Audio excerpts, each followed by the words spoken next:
I was like, I'm going to read the room before I read something. And sometimes that doesn't work out for me because then I'm not prepared. The trick. Today I am not a writer. I am my halted Spanish and insecurities. I am fingers that know letters but not grammar. My only degree is my library card. I read someone else's works and words and shrink.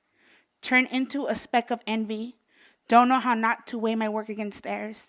Can't stop feeling like I am a cheap magician's trick. If I move too quickly, I'll give myself away.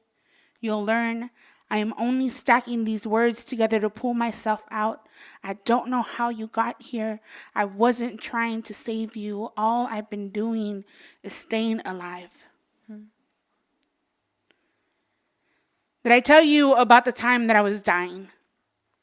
About my uterus that couldn't stop bleeding, the doctors blaming my fatness and me agreeing? Did I tell you about the times that I couldn't get dressed because I was more crime scene than anything? About this bloody curse? The stains on couches, showers, underwear, bus seats, the black paste of my sex, my vulva, a wound that wouldn't heal. I almost lost myself ounce by ounce once. I ended up in an emergency room. The doctors couldn't understand how I let it go that long, how I didn't think anything was wrong. They found a growth hemorrhaging. I never saw it, but I imagine it looked like an urn, like the thing that holds my father's ashes, the last place I ever saw him. The doctors paraded in and out, reaching between my legs. Dozens of men pulling my lips apart, shaking their heads. I've been here before, I thought.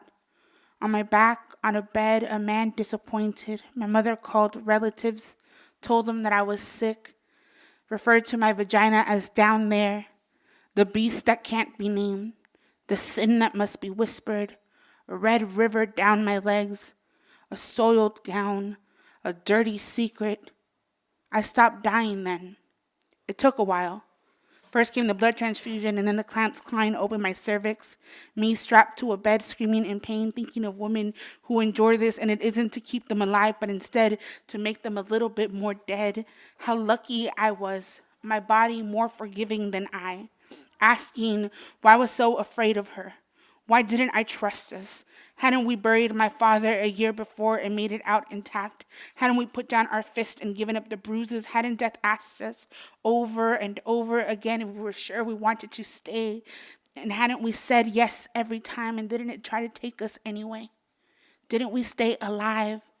Aren't we alive? My body said alive. Listen to me. Are you not alive? And I started renaming parts of myself, calling them what they needed to be called. My sex, my pussy, my jewel, my sweet fruit, my loved orchid, my come here lover. Come, celebrate that I am alive, that I once almost wasn't. Come, taste what staying is like. Thank you.